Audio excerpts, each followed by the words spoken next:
Medanta hospital Lucknow द्वारा आजमगढ़ में आयोजित मीट एंड ग्रीट कार्यक्रम में रोबोटिक सर्जरी और किडनी ट्रांसप्लांट की नवीनतम तकनीकों पर विस्तृत चर्चा की गई।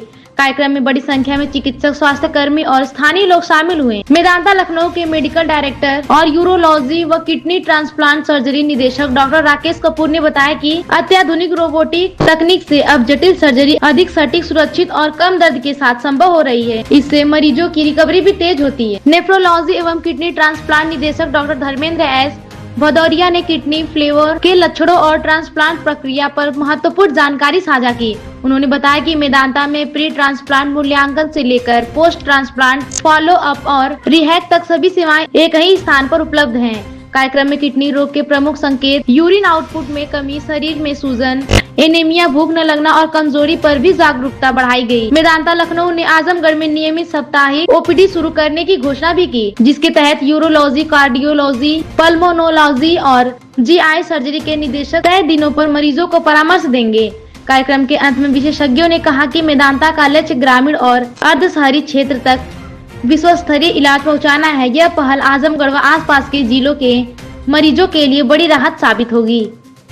मेदांता हॉस्पिटल आज आजमगढ़ में प्रेस कॉन्फ्रेंस कर रही है, क्या बेस्ट देने की कोशिश है आजमगढ़? पहले तो आप सब पत्रकार बंधुओं का मैं बहुत अभिनंदन करता हूं और मेदांता हॉस्पिटल का हमेशा से ये सिद्धांत रहा है कि हमारे लिए हर जान अनमोल है। तो आप लोगों के माध्यम से मेदांता ये कहना चाहता है कि मेदांता अब एक क्वाटरनरी केयर हॉस्पिटल है।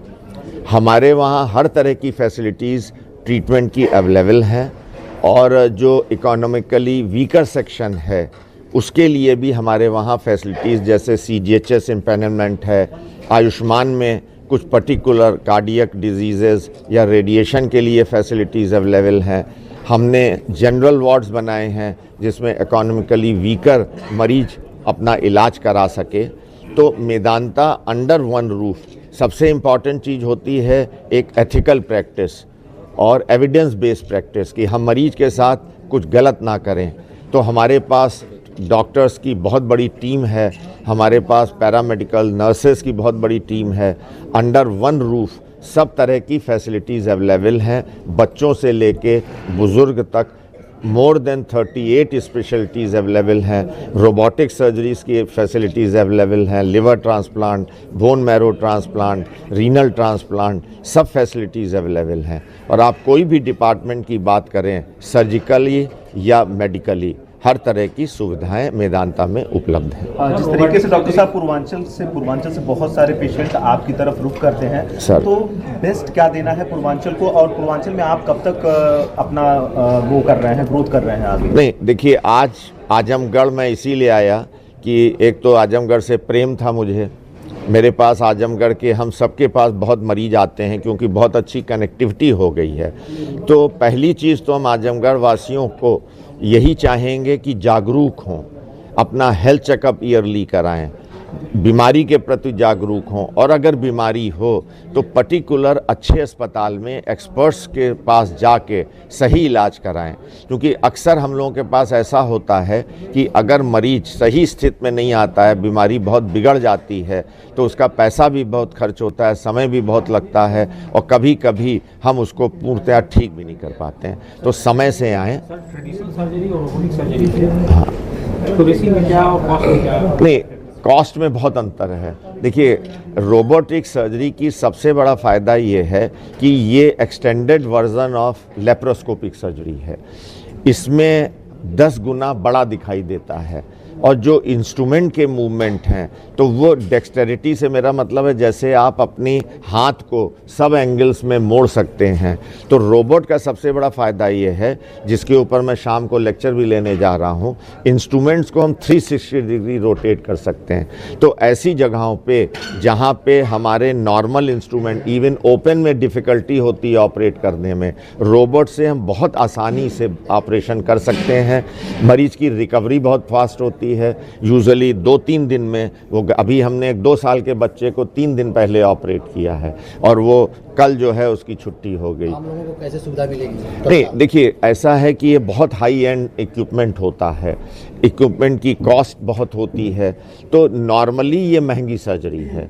और अभी बहुत से इंश्योरेंस कंपनीज भी इसमें रीइंबर्स नहीं करती हैं, CGHS में भी रीइंबर्समेंट नहीं है। तो मुझे लगता है कि जब शासन जागरूक होगा, थोड़ा पब्लिक जागरूक होगी, इंश्योरेंस कंपनी जागरूक होंगी, तब चीज़ें आसान हो जाएंगी। लेकिन अभी थोड़ी महंगी सर्जरी है, लेकिन हम लोग बहुत सब्सिडाइज रेट में करते हैं। बट हमें जो कॉस्ट आती है उसमें भी हम करीब करीब 20-30% अभी सब्सिडी करके मेदांता उसको बियर करता है। लेकिन आने वाले समय में जब कुछ हमें उस पर सरकार की तरफ से, कंपनीज़ की तरफ से इसकी जब कॉस्ट घटेगी तो मे भी ये बहुत चीपर हो जाएगा। लेकिन बहुत अच्छी विधि है, मरीजों को इससे बहुत फ़ायदा है। आज आप अमेरिका की बात करें तो धीरे धीरे ओपन और लेप्रोस्कोपी सर्जरी कम होती जा रही हैं, ज़्यादातर रोबोटिक सर्जरी ही होती हैं।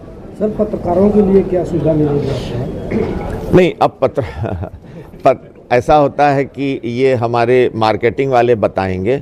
हम लोग ऐसा होता है स्पेशल कार्ड इशू करते हैं और उसमें एक पर्टिकुलर 10% या वो डिस्काउंट देते हैं, क्योंकि इतने बड़े अस्पताल में सबसे बड़ी समस्या होती है उसको रन करना, मेंटेन करना, कॉस्ट फैक्टर। आयुष्मान कार्ड से सर मरीज को तत्काल कैसे सुविधा मिलेगी? नहीं, आयुष्मान में मैंने जैसे बताया अभी 3 चीज़ों में हम आयुष्मान तत्काल सेवा मिलती है, जिसमें एक कार्डियोलॉजी है, एक कार्डियक सर्जरी है और एक रेडिएशन है। अब एम्बुलेंस के लिए, इमरजेंसी सेवा के लिए, एम्बुलेंस के लिए आपका पर्सनल क्या नंबर है? 1068 ये। लेकिन अब ये है कि अगर कोई कहीं से है कि पर्टिकुलर? नहीं, आप कहीं से करेंगे, बट समस्या लखनऊ से तो आसान है।